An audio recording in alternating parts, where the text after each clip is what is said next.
All right, let's get started. Welcome everybody to Rush University Medical Center Division of Nephrology Renal Biopsy Conference for May 13th, 2021. Today's CME activity code is 482405. We've got a great case, Dr. Corbett's case, and he will be discussing some of the aspects of it at the end. He'll also be presenting the case. We want to welcome a whole bunch of new people today. It's great to see everybody new join us. I specifically want to welcome Dr. Novak from Henry Ford Hospital Fellowship. We love having other programs get involved, and glad to be at any help to any educational program. So welcome aboard, everybody. Today's conference will be recorded, and they are all available on YouTube a few weeks later. Please join our YouTube channel. As usual, we have no conflicts, and the patients have been de-identified for safety reasons and for anonymity reasons. And I think we should get started with the protocol. Steve? Yes, it's been so de-identified, I don't even recognize the patient. So, a 33-year-old white woman was first made aware of proteinuria in 2008 when she was 20 years of age. And this was early in her first pregnancy, which went uneventfully. Shortly thereafter, she was seen by a nephrologist and found to have a creatinine of about 1.25 with an estimated GFR of 55, and her serum albumin was normal at 4, and her urine protein creatinine ratio was 900 milligram per gram. She had a very thorough serologic evaluation at the time, including complement levels, double-stranded DNA, Smith antibody, SSA and B, SCL70, and cryoglobulins, which were all normal or negative. And she actually underwent a renal biopsy at that time, but was unaware of the results. She was placed on an ACE inhibitor, and then basically from 2009 until 2014, she was lost to follow-up. She states that she really didn't see physicians at all, and during that period of time stopped the ACE inhibitor. In 2014, when she resurfaced, her serum creatinine was 1.45, her albumin was again normal, her urine protein creatinine ratio had increased slightly to 1.2 gram per gram. In October of 2017, she was referred back to a nephrologist, at which time her creatinine was up to 1.45 milligram per deciliter with an estimated GFR of 38. Her protein creatinine ratio was now up to 2.7 gram per gram. She wasn't hypertensive and she had no edema. A renal biopsy was then performed at that time. Her past history is remarkable for the proteinuria and CKD. She had a tonsillectomy at the age of 10 and then the renal biopsy around the age of 20. Again, no hypertension, no diabetes, and she does not use or abuse NSAIDs or COX-2 inhibitors. She smokes and uses alcohol rarely. The only recreational drugs that she uses is marijuana occasionally. She's Gravida-1, Para-1, and again, during that pregnancy, had no toxemia. Family history is unremarkable for renal disease, but is strongly remarkable for diabetes and hypertension. And her review of systems was really negative. The only medication she was on was losartan. Her exam was really unremarkable, and this was at the time of her biopsy. Blood pressure was normal. BMI was, well, I don't know, it was 100, it wasn't 118. It was basically normal as well. She had no skin rashes, lung, cardiac exam, abdominal, and neurologic exam were all normal. She had no lymphadenopathy and no pretibial edema. Her laboratory data at the time showed a sodium 142, potassium 4.1, chloride 109, bicarb 23, and a BUN of 30 with a creatinine of 1.6, and her GFR was 38. Glucose was 111, calcium 8.2, total protein 6.5, albumin again 4, total biliary phos, AST, and ALT were all normal. Her lipid panel was unremarkable with a cholesterol 173, triglycerides were 69, and LDL and HDL were 112 and 47. CBC was normal with a white count of 8.7, hemoglobin of 12.8, MCV was normal, and a platelet count was normal. Urinalysis at the time had 3+ protein with no blood or glucose by dipstick and no abnormal sediment. Her urine albumin creatinine ratio was 1.6 gram per gram, and the urine protein creatinine ratio was 2.7 gram per gram. Serologic evaluation again performed, demonstrated normal complement levels, double-stranded DNA, SSA and B, SCL70, serum cryoglobulins, SM antibody, rheumatoid factor, HIV, RPR, Hep B surface antigen and antibody were all negative, as was a Hep C, actually. I don't know why I didn't put that in there. And the ANA was positive at 1 to 80 in a homogeneous pattern. She had an ultrasound that was done. Right kidney was 9.3, left 10.5, no masses, stones, or hydronephrosis, and no increased echogenicity. And so again, at that time, she had a second renal biopsy. So she had one in 2009 and then one just again. Is that right? That's right. And the Any other biopsy questions? the biopsy that we're going to review was the current one. That's right. It's the We weren't second. able to track down the old one. That's right. Well, let's just say for the sake of this, she didn't know what it was at the time. There's two questions on the chat. One says any family history. He said there was none on there. You might have missed that. And then Neela wanted to know about hemoglobin A1C by chance. Normal. Normal. Her BMI was like 27. I don't know how it put 28 or 188, but it was normal. Any history Record. about recurrent urinary tract infections or anything like that? Yeah, no history of UTIs or pyelonephritis. All right, Bill, you want to start us off? Yeah, sure. Thanks. We've got a young white woman who's got some subnephrotic range proteinuria in the beginning with normal renal function, and then she kind of slowly progresses,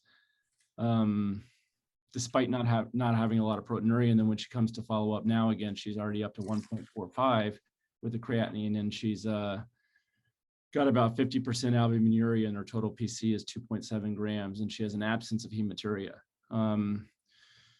Which is kind of interesting. There's nothing that fits the board's example here perfectly well. I mean, if you think about a progressive glomerular disease in the nephrotic type section, you're thinking about your FSGS, membranous minimal changes, or not minimal change, but those would usually progress when you have quite a bit of proteinuria. So it's odd that she's progressing without that much proteinuria. And so then that makes you think, okay, maybe she's on more of the nephritic side. An IgA nephropathy, for example, would progress with this much proteinuria, but she doesn't have hematuria. So that kind of goes against that too. So could she have something a lot more rare, like Fabry's disease, without a skin rash, without hematuria? I think that'd be crazy. Some lipodystrophy type of situation, not with that cholesterol being so good. Bill, you want to just say 2 words about Fabry's in a woman? Yeah, it does exist. Obviously, you think about Fabry's being X-linked, but there's all sorts of new genetic deficits that are occurring, and there's a very good literature showing that it can be in a woman too. I'm not sure if the phenotype, to tell you the truth, is the exact same as the phenotype of males, meaning the neuropathy, the skin rash, and all that. But I know the biopsy features are similar in females and males when, you get the whorls and the zebra bodies, et cetera, in the podocytes. And I really wouldn't think that here. I mean, she has nothing that would point towards that. Could it be some? No, I don't know. I mean, I don't think it's so unreasonable because, just like Alport, I mean, in women, it's a chimera, and it depends how much of the X chromosome with it has it and how much doesn't, and you have a variable presentation, just like an Alport. Sometimes you'll see without deafness, and you may not have the other findings. So I don't think it's that an unreasonable diagnosis. But wouldn't you think there'd be a family history? Should be. Good point. Yeah. Dr. Yao puts in the chart that she has my Fabry female patient, so she's got more than one. She must have a Fabry clinic. Presents similar to the men, paresthesias, GI issues, etc. Yeah, so I mean, it certainly could be, and actually bringing up Alports, it could be Alports too. But again, all of those really have hematuria. IgA, Fabry's, all those have hematuria as a prominent feature. And I mean, her urine looks pretty good. And I would imagine if she was biopsied in 2014 and they saw zebra bodies, she would be well aware of that diagnosis. So I kind of am going against one of those and thinking about really just an odd progression of a subnephrotic glomerular disease, like either a membranous or a focal sclerosis. You think about membranous a little bit more likely because of her demographic, but focal sclerosis, maybe she's got some secondary one. She certainly doesn't look like she has a primary FSGS. I mean, she's not presenting with edema or nephrotic syndrome or anything like that, but all of those, even she doesn't have a reason for hyperfiltration. You know, we don't have a birth weight. It seems to still be progressing faster than what I would anticipate for even a secondary FSGS. And Steve, has she been on losartan the entire time, or has it just recently been added? So she was off of it during that period of time when she was kind of lost to follow-up. She was originally on an ACE inhibitor, but then from whatever it was, 2009 to 14, she was kind of off the grid and wasn't on anything. When she represented, she went back on, I think, an ACE initially, and then it was converted over to losartan. So for the last 7 years or so, she's definitely been on an ACE or an ARB. And you know, in bringing back the hereditary realm, I mean, this could be a hereditary FSGS. I mean, obviously it's not APOL1, but it could be one of the other million, you know, hundreds of hereditary FSGSs that are out there as well. And some of those present, you know, suddenly with, you know, like the Finnish type in childhood, but some can present indolently and progress this way too. So it's really hard for me to put my finger on it because nothing's fitting perfectly. So since this is biopsy conference and we have to, I think I'd probably either pick, I'm 50-50 on a rare progressive membranous, and we don't have PLA2R, or a progressive secondary FSGS. And I'm 50-50, so I can't really, I just flip a coin for my number one there. Steve, did you, somebody in the chat wanted to know about PLA2R? You might have said it, I'm sorry. Nope, didn't send it. Don't have it, okay. Praveer, what do you think's going on?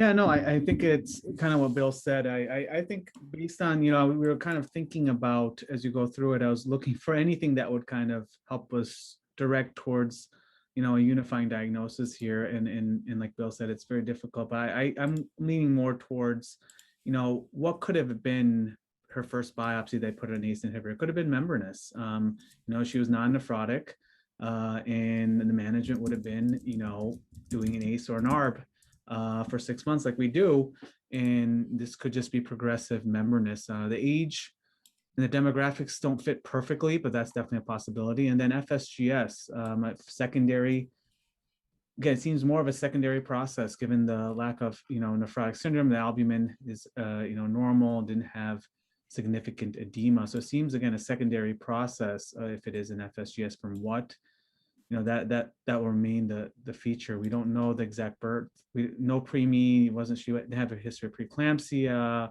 She's not obese, not really hypertensive. So, you know, our typical causes of secondary, you know, FSGS are not apparent here. But, you know, I will go with, you know, membranous 1, FSGS 2, and then, you know, that would be, it's hard to put something else in there. I mean, IgA, just given how common it is, but again, she has no microscopic hematuria or any history of gross hematuria. Maybe she's had it, and this, for whatever reason, we're not catching it here. And so, you know, just due to short prevalence, I'll put IgA 3. But I think ultimately, I think it's going to be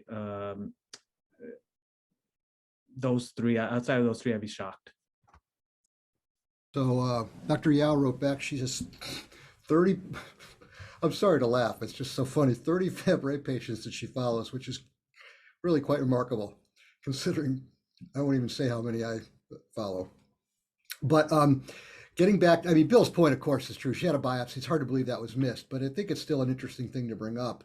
You know, somebody with kind of an unknown low-grade proteinuria, because I believe that diagnosis is often missed. Certainly the company that makes the replacement enzyme believes that diagnosis is often missed.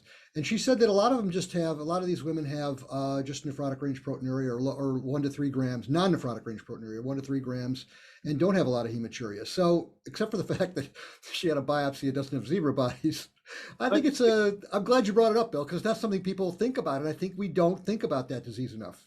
And it's possible they didn't have enough for EM, and so they really weren't, you know, there are some light microscopic features, but you really need EM to nail that down. And so, you know, there's a lot of biopsies we do where you see non-specific stuff, and then they didn't have enough for EM, and you just kind of call it, you know, focal sclerosis and global sclerosis and move on. So maybe it's there. So tell me something, they call them zebra body? I always thought it was myelin-like figures. So yeah, they're myeloid bodies because they resemble a nerve sheath. Yeah, But they're also called zebra bodies, and they're in the podocyte, and it's really just in the cytoplasm, right? in the cytoplasm of the podocyte. So what And about, the zebra bodies because they're striped like a zebra, obviously.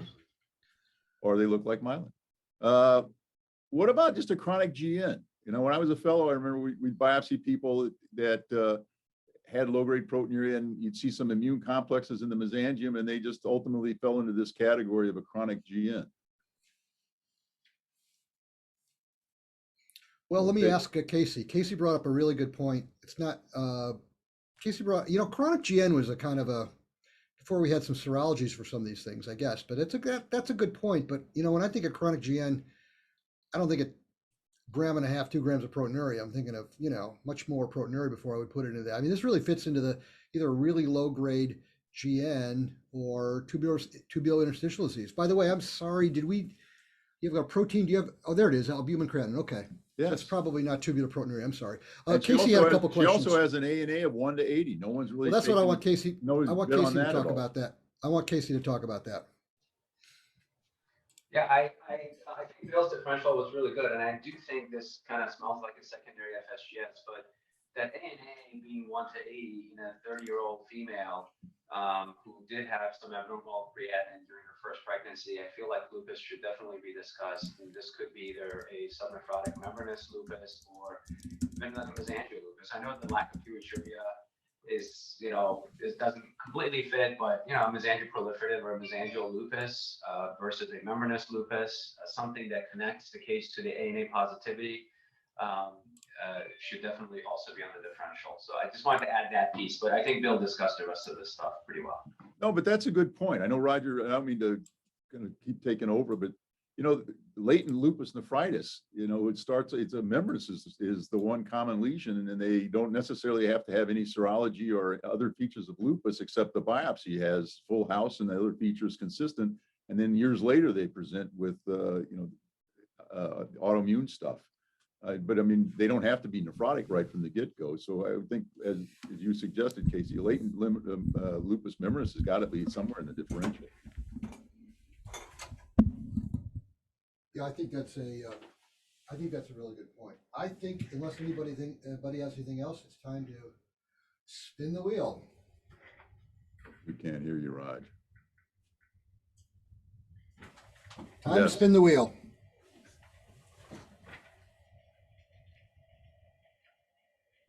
Now we have Fabre's. Bill, you're muted.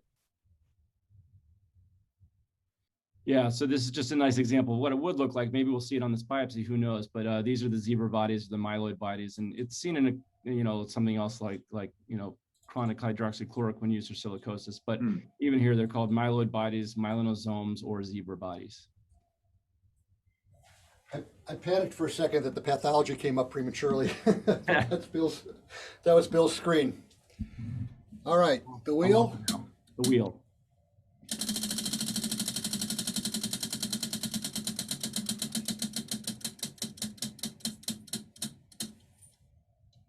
Nirali. Raleigh. Okay, Raleigh, give me a second here. Nirali. Okay, can you Yep. hear me now? Yeah. Okay. You hear me, Prafir? Yes. So this is the trichrome stain. We are looking for chronicity in terms of like the bluish staining. I see very minimal, maybe like hardly any in some focal areas. So maybe less than 10% tubular interstitial disease or chronic fibrosis. Yeah, Otherwise, so there is some over on the right as the core approaches the right hand end of the screen. There is some, if you move the arrow over there. okay. Are you able to see my arrow or? There it On is. the Yeah, screen, you move should it be able over to to move the, it. Click on trace the that screen, over to the scroll. right. Oh, There it goes. okay. Okay. Okay. Yeah. See, that area is all scarred. There's no healthy tubules there. For you, tubules are kind of atrophic. And if Okay. you go down to the left a little bit more, There's also a little bit of fibrosis. Yeah, right in Okay. there. Okay. So overall, it Okay. was about, we don't see the entire sample, but there was about 25% in the biopsy. Okay. You know, actually, I'm a little surprised that there's not more fibrosis given, you know, we know at least the disease has been very chronic from a historical standpoint and given the serum creatinine. And then I see maybe one glom here, which looks okay so far on this power. This is more of just because of how the sample was taken. I don't see any globally sclerous glom on this low power. So far I see maybe 4 or 5 gloms. Okay, we'll see them at other images. There we go. Okay, so this is the H&E stain. We are seeing the glom here. The most prominent thing here I see is this hyalinosis. More, it looks like a segmental scar to me, but I'm not sure. Yes. This is like a big area with the hyalinosis. Yeah, consolidation of the tuft. Consolidation, There's yeah. a fibrosis in there, and then can we classify this as one of the variants? Can you tell the location of the scar? So the hilum is, oh, sorry. I'm trying to see for the hilum. I see maybe hilum is here. Yeah. So this would be Perihyler. Yes. Okay. So Perihyler segmental sclerosis. Yeah. Otherwise, the glom looks normal. The architecture, the loops are open. There's no endocapillary hypercellularity. The mesenterium may be more expanded, but there's no mesenterial hypercellularity. So there are areas where mesenterium is more expanded. No crescent. The Bowman's capsule on this end is normal. So it's a big segmental scar, Perihyler. Yes. One other comment I would make on this glomerulus is it looks enlarged. So I would call this glomerulomegaly. It's too large for a glomerulus. So. Okay. And then Yeah, over on the it left, does what's going on to the left of the glomerulus? Yeah. This is more like interstitium hypercellularity, or maybe is it because of just the segmental scarring that there is peri-scarring fibrosis?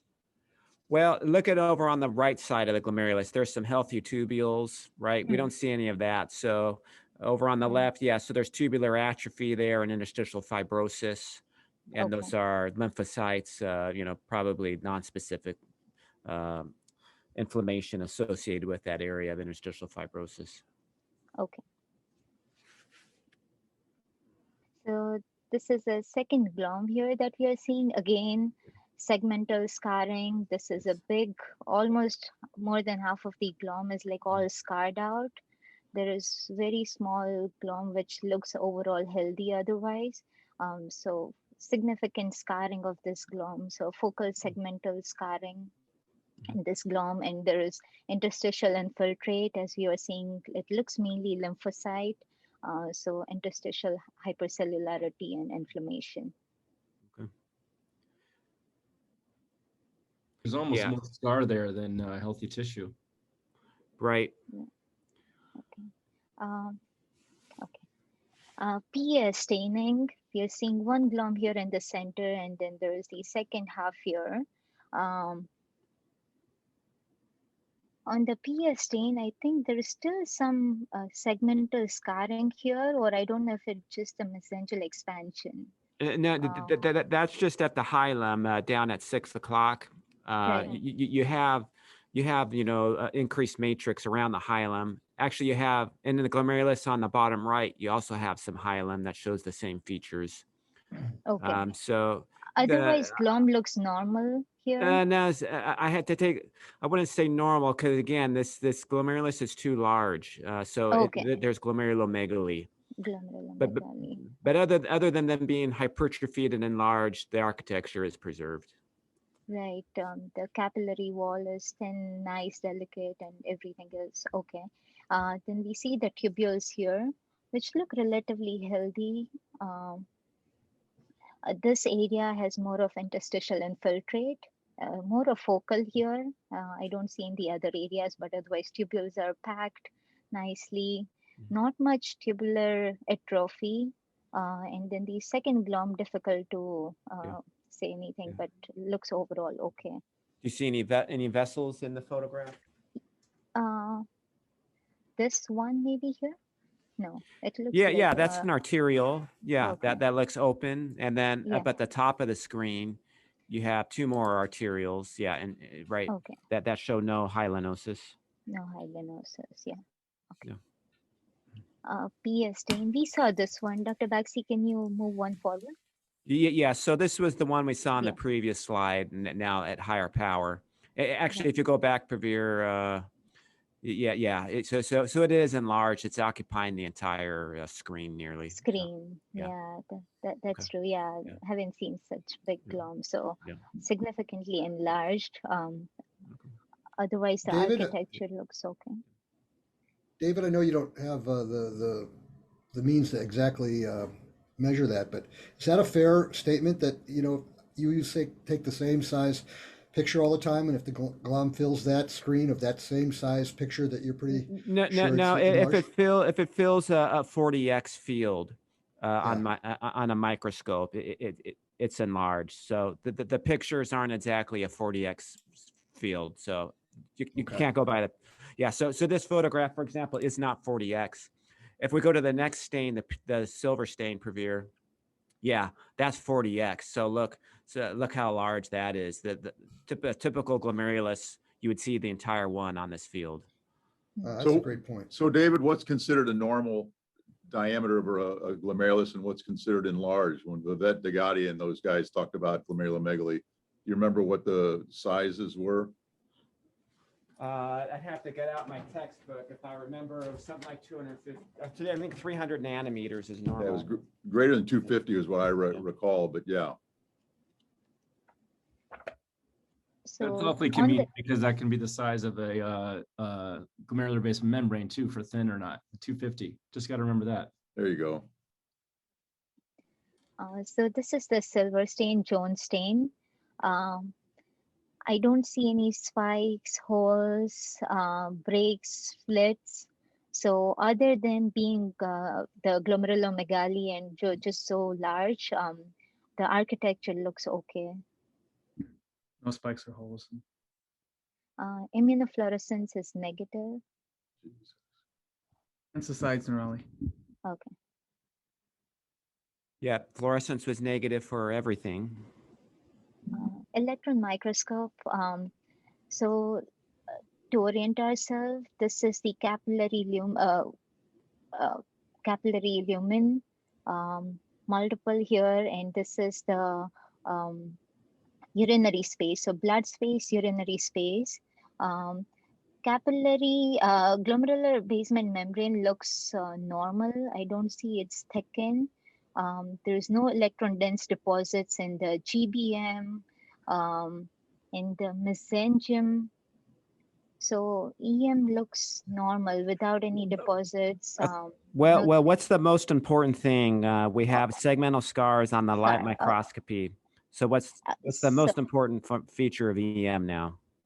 So looking for the effacement. Yes. So there are focal areas where it's like a normal, but otherwise it's effaced all over here. And then tracing here, there is, I see it okay, but otherwise I would say diffusely effaced. Yeah, I have to counter that. It's focally effaced. So start up at the top right, glomerular, maybe Perihyler, you can move the arrow up. Yeah, up there. See, all those are preserved. Yeah, this is preserved. That's Here all it's preserved. And then when we go to the loop below it, yeah, those are preserved. Focal effacement around the bend. Yeah, focal effacement there. Here. Yeah, preserved there. So it's only focally effaced. Okay. But it is a low power, so it's easier to assess when you have a higher power. So this is the high power. Sorry. Again, blood space, urinary space. I see it's normal here.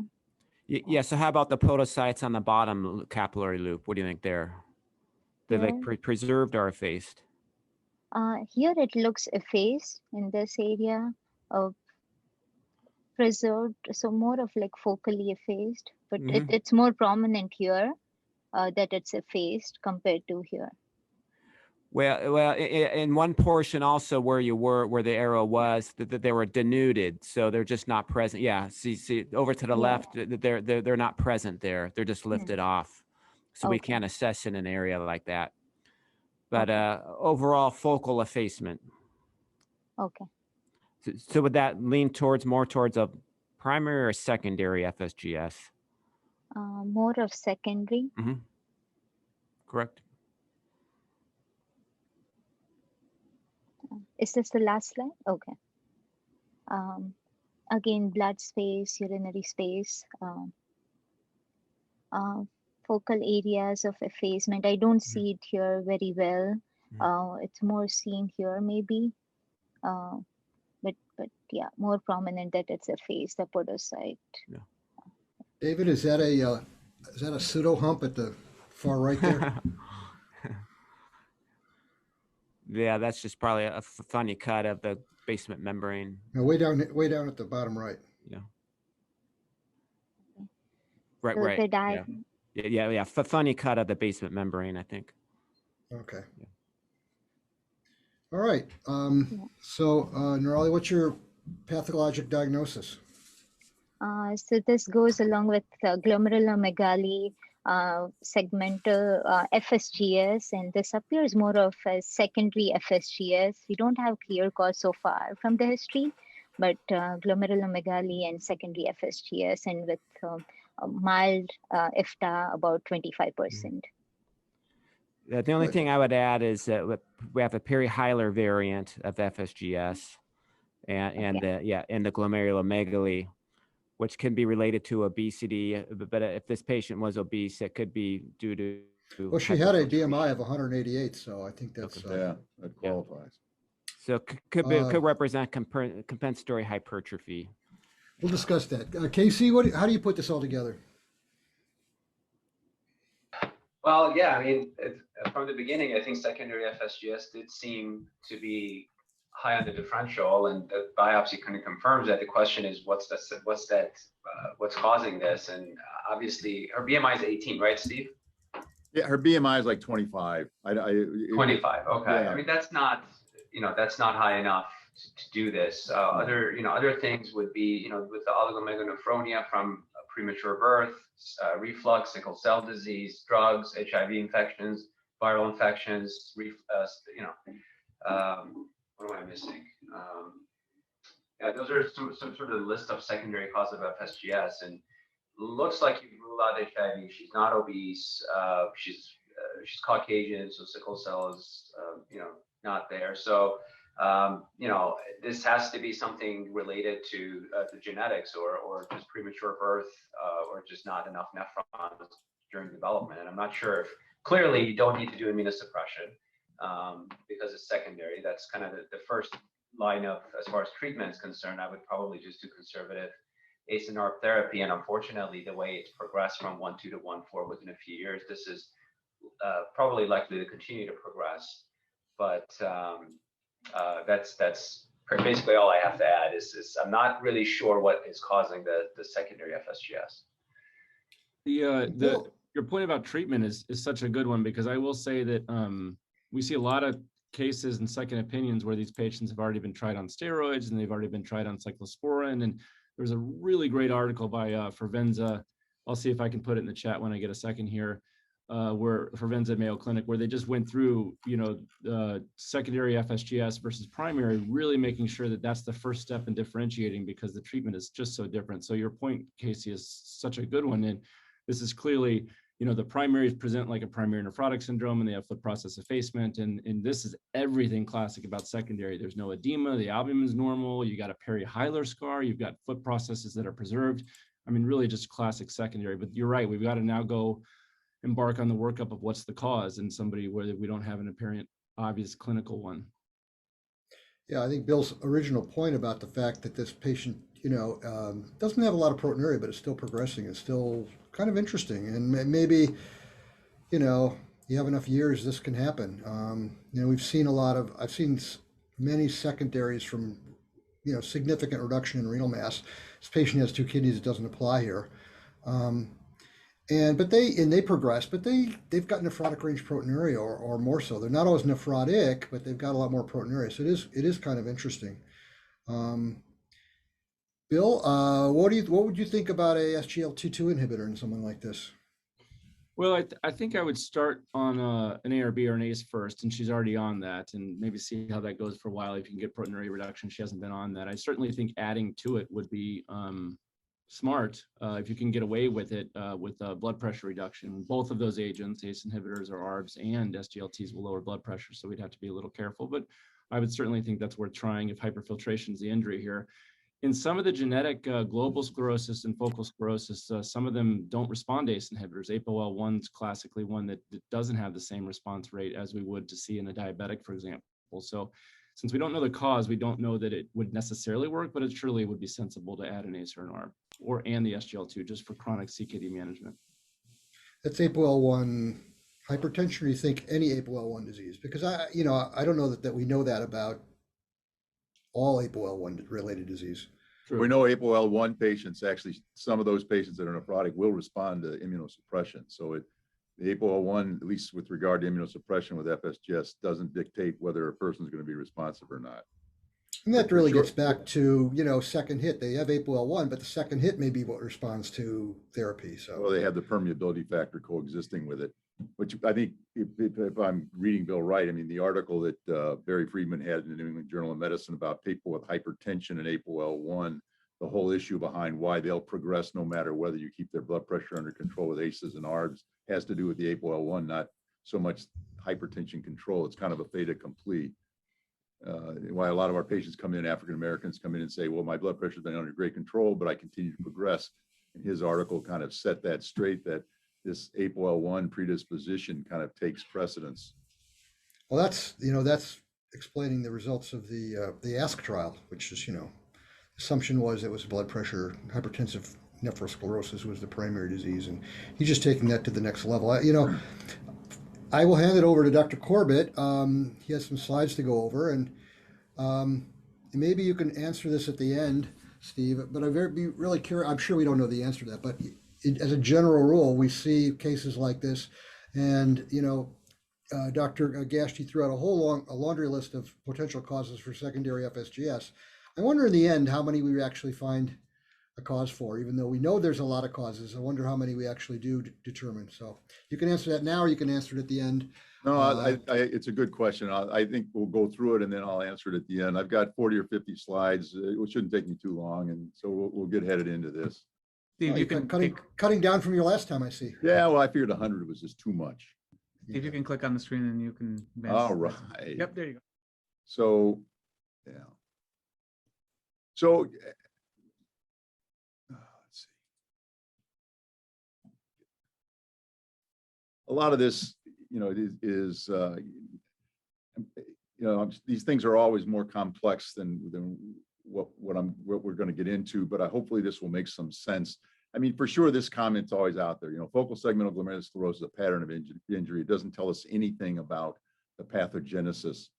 And as an aside, just before I forget, we did find the woman's first biopsy that she had when she was 20 years old. It was actually read at Hopkins, and they actually found that she had a Perihyler lesion even at that time, which explains why she was only put on an ACE or an ARB at the time and nothing else was done.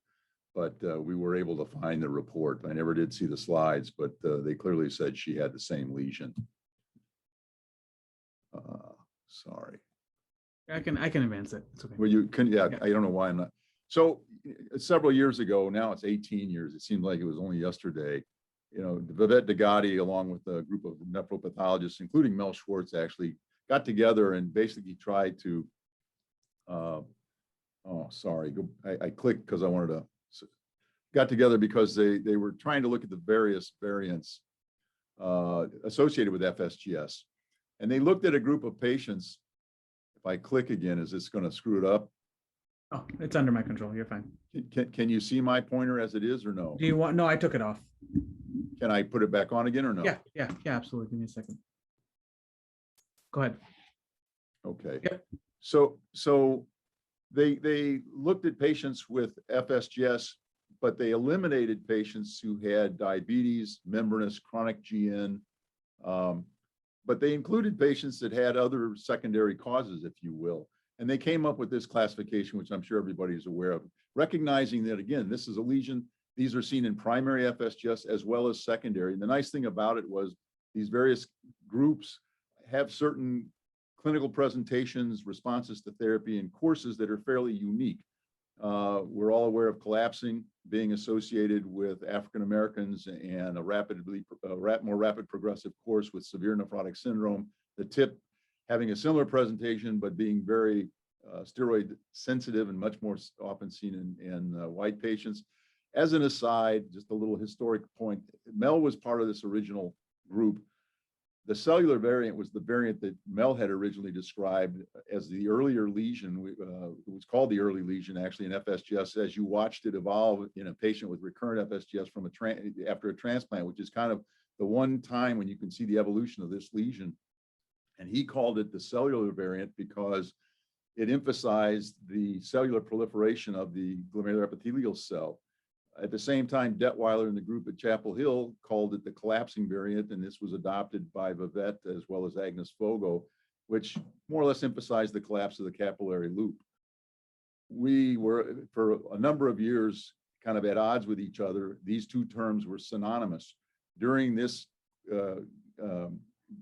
meeting where they were developing this new classification, for whatever reason, they adapted the term cellular variant to talk about a group of patients that have really endocapillary proliferation. It was at that point that Mel more or less exited the group because he didn't really agree with it. But that lesion now really refers to a more proliferative, endocapillary proliferative type lesion. And then there's the Perihyler variant, which we're talking about today, which can be seen in primary FSGS, but more often than not has been seen in secondary forms of FSGS, as has been alluded to here.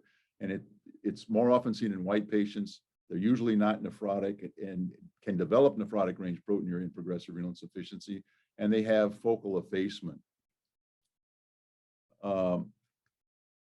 There is this pathogenic classification, if you will, which looks at primary FSGS, which becomes the diagnosis of exclusion, and everything else is actually secondary. And there are those that are associated with glomerular epithelial cell dysfunction, if you will, or things that affect the GEC. Those are a result of glomerular adaptation due to reduced nephron mass, which gets into what Roger talked about: nephrectomies, dysgenic or agenic kidneys, reflux, obesity, oligomeganephronia, and then premature birth or low for gestational age birth. And then those secondary to proliferative lesions that basically heal with a segmental scar.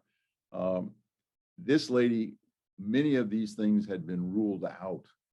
And what's interesting, to me at least, is the lesion we see, whether it be the Perihyler lesion or collapsing lesion, they do have different mechanisms, and kind of what's behind them is also different, at least to my knowledge. If you have a permeability factor, HIV, what ends up happening is what Laura Barsoni showed years ago with Vivette Degati, that when you, and this is what we see in basically recurrent FSGS in a transplant, early on you see foot process effacement.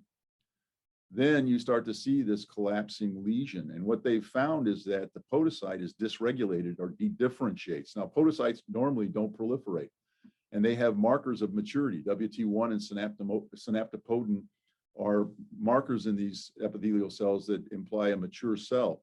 What they find is that in these patients, the WT1 and synaptopodin decrease in amount, and the proliferative markers, Ki67, go up.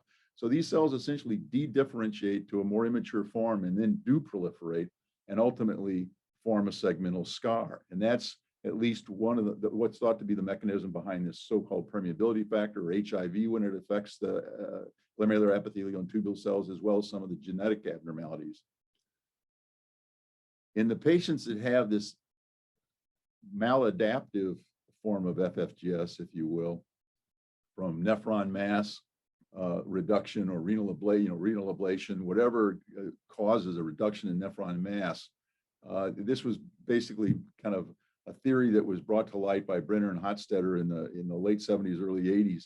And what they basically described was these patients that had reduced nephron mass from ablation or primary renal disease, had decrease in mass, hypertension. This led to glomerular pressure abnormalities and flow, which resulted in hyperfiltration and barotrauma, permeability changes, cell injury.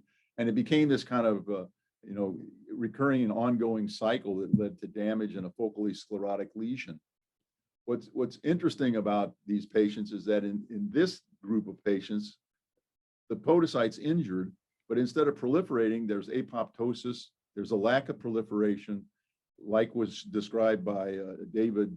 In this case, in some areas, there's detachment of the epithelial cell from the basement membrane. And this results ultimately in podocytopenia, if you will, and glomerular sclerosis.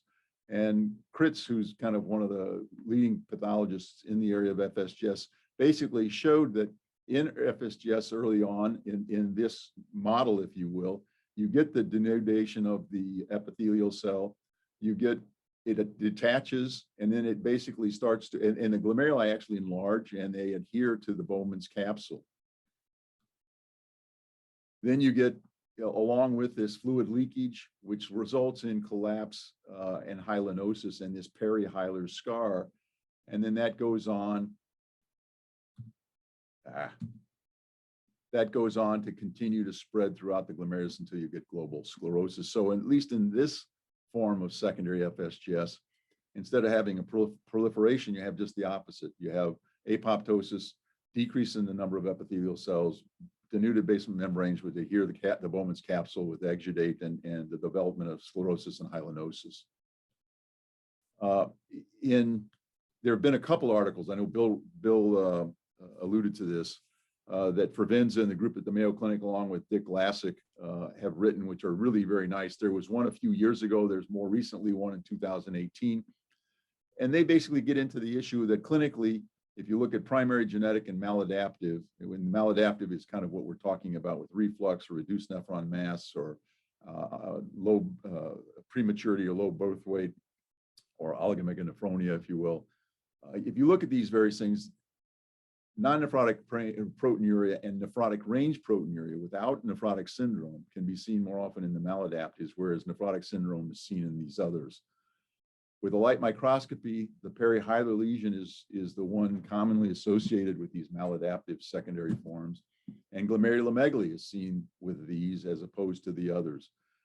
The issue of foot process effacement with primary, it's usually greater than 80%. With genetic, it can be diffuse or focal. And it's interesting, in children, it's usually more diffuse and they're more often nephrotic at presentation.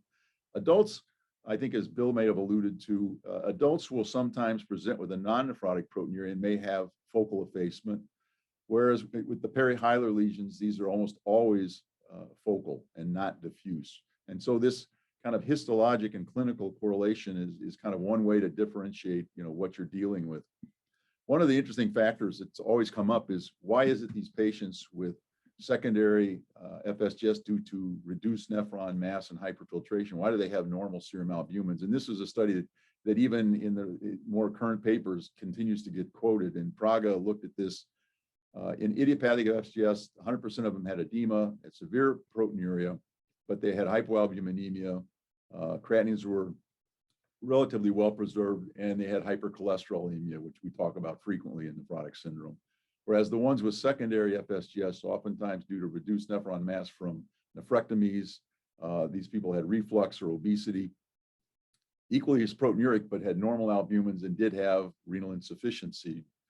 And their theory was the normal albumin, despite non-nephrotic range proteinuria, may be due to the fact that in these secondary forms, the proteinuria develops slowly into the nephrotic range, as opposed to suddenly in most forms of idiopathic or FSGS, or certain secondary forms like collapsing FSGS from HIV. And this allows for compensatory mechanisms, whatever those may be, to maintain a normal albumin. The other thing that came up is that there's less tubular catabolism. of filtered proteins. I mean, David didn't talk anywhere about the protein reabsorption droplets, which we see commonly in patients that have severe nephrotic syndrome. And a lot of these patients with secondary forms have tubulointerstitial disease.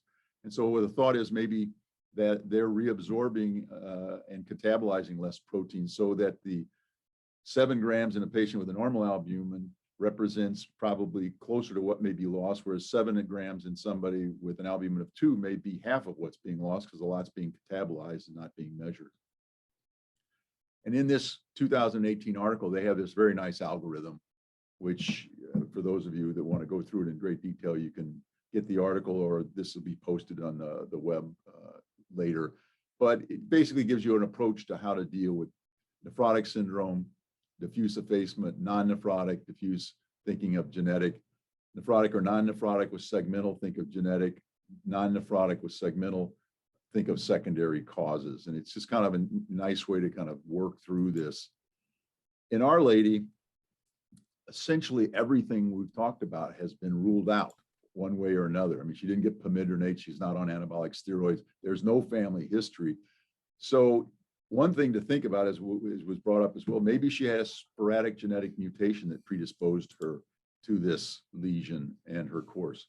And maybe she had something that led to reduced nephron mass and glomerular adaptation. Clearly she had glomerulomegaly and a perihyler lesion. We know she didn't have nephrectomy, dysplasia, or agenesis of a kidney. She had no history of reflux and no evidence of that by imaging. She wasn't obese. And we know she didn't have any pre-existing proliferative glomerulopathy. The issue then is oligomeganephronia and premature birth, as I think Casey brought up. The genetic familial forms, you know, the ones that are commonly talked about, autosomal dominant, which affects adults more often, are alpha-actin 4, trypsi-6, and then autosomal recessive, which Podocin, which affects kids as well as adults, but more often presents in youth. This, you have to have 2 hits or compound heterozygous. Yes, COVID would be another one. She didn't have COVID, but Mario, that's an excellent point. This has been going on in her for a long time, but you're right, COVID would be another viral reason for collapsing FSGS.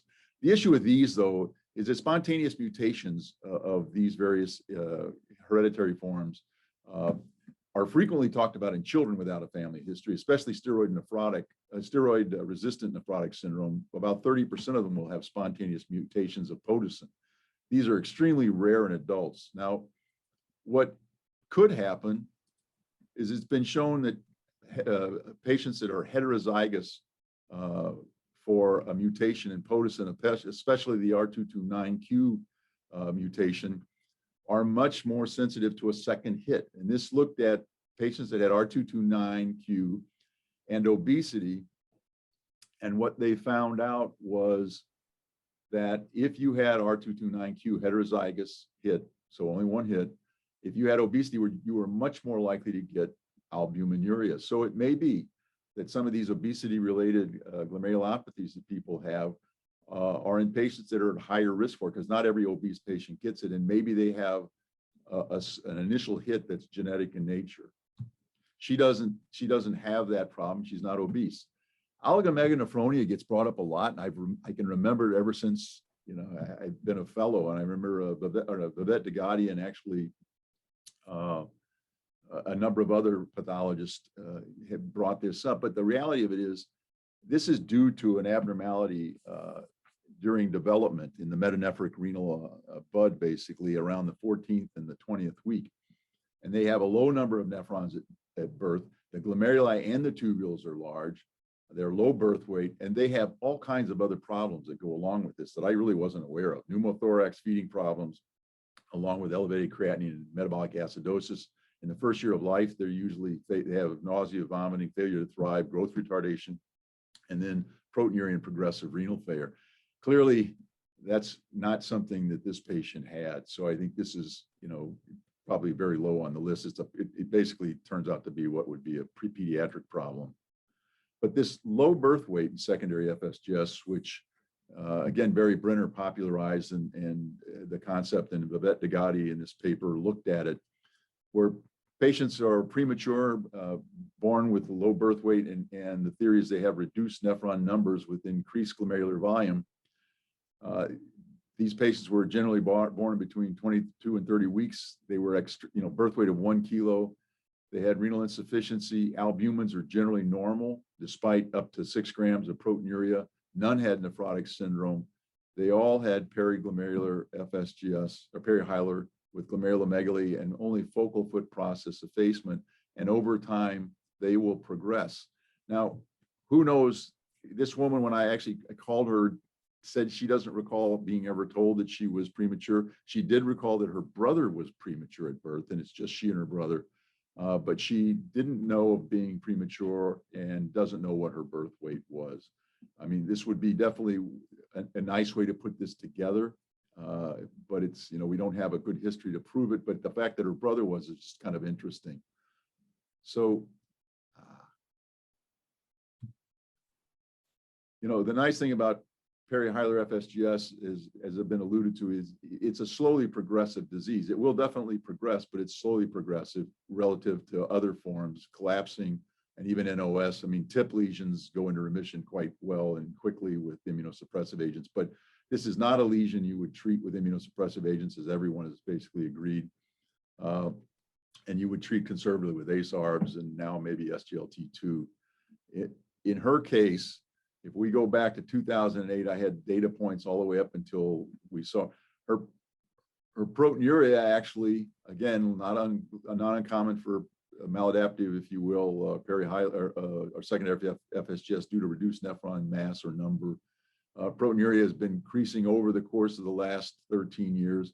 Albumin has basically been rock stable, and she's continued to have this slow progressive rise in serum creatinine or decline in renal function. She continues on Cozar, and they're trying to, we suggested they try and maximize the dose. Her blood pressure has been good.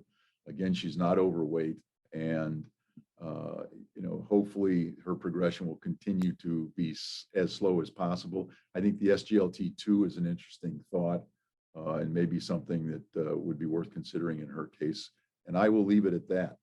Did you get a chance to send off Natera genetic analysis, or would you not in this situation? No, it's an interesting idea. It would be worthwhile. I mentioned it to her referring nephrologist. This was a second opinion, but that's a great idea. I mean, now it's just so easy to do genetic testing to look for some of these things like a Potosin mutation, or which is a recessive, would be haplotypic.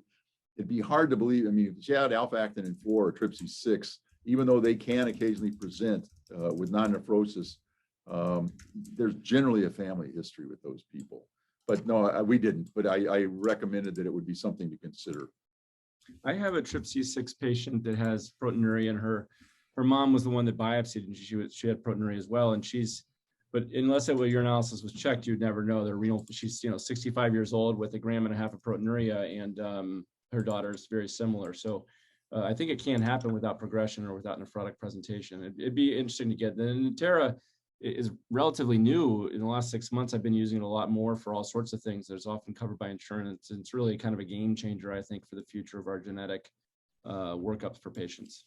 No, it's a good point, and it's only $300, even if they have to pay out of pocket. I mean, it's compared to what before this we had Athena Diagnostics, and at that time they were only checking for like isolated things like Potosin or for PKD, et cetera. And it was expensive. I don't know what it is now, but with Natera doing whatever it is, 200 and some markers, you're right. It's really a game changer as far as simplifying the evaluation for genetic causes of renal disease, tubular or glomerular. I think we're going to find it's more and more value too. People want to know what their family history is, and it could be a single hit that you'd want to be a little more careful in the future with, and watch pregnancy, et cetera, whatever it happens to be. You look at your graph there, and yeah, it's kind of slow progression, but she's a young woman, and she's lost half her GFR by serum creatinine, which means, even though there's only 25% fibrosis, I'll bet she's lost more than half of her renal mass because of the way hyperfiltration works. So I wouldn't be so sure she's got a good prognosis. She has a lot of life left, and her creatinine's going up. And if I were to bet on anything, she's going to see a transplant in her day. No, you're spot on. I mean, it's slow progression relative to other forms of FSGS, I guess is a better way to put it. And that's, in those that are more nephrotic, if you will. But you're right. I mean, this is continued. And actually in her original biopsy, 50% of her gloms either had global or segmental scars. And then she had interstitial fibrosis in about 25 to 30%. So, I mean, she had pretty significant disease. And, keep in mind that biopsy was 4 years ago. Yeah. Dr. Rubin brought up a good point too, that, certainly from a transplant standpoint, you'd like to know what's going on genetically. Mario, do you think that would be a routine now, even though you're not worried about primary FSGS, but secondary FSGS, genetic secondary FSGS?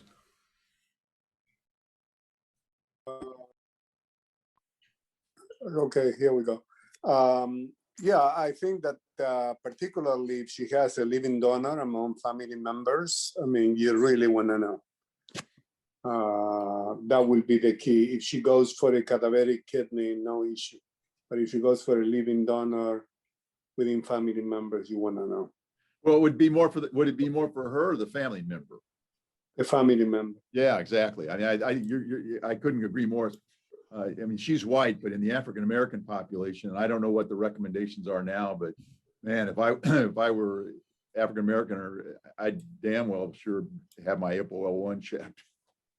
Yeah, I don't see you donating kidneys, Steve, so I don't think there's anything for us to worry about there. Well, you never know, Roger. I'm getting to that age. All right, let's wrap this up. Thanks, everybody. Remember the CME activity code is 482405.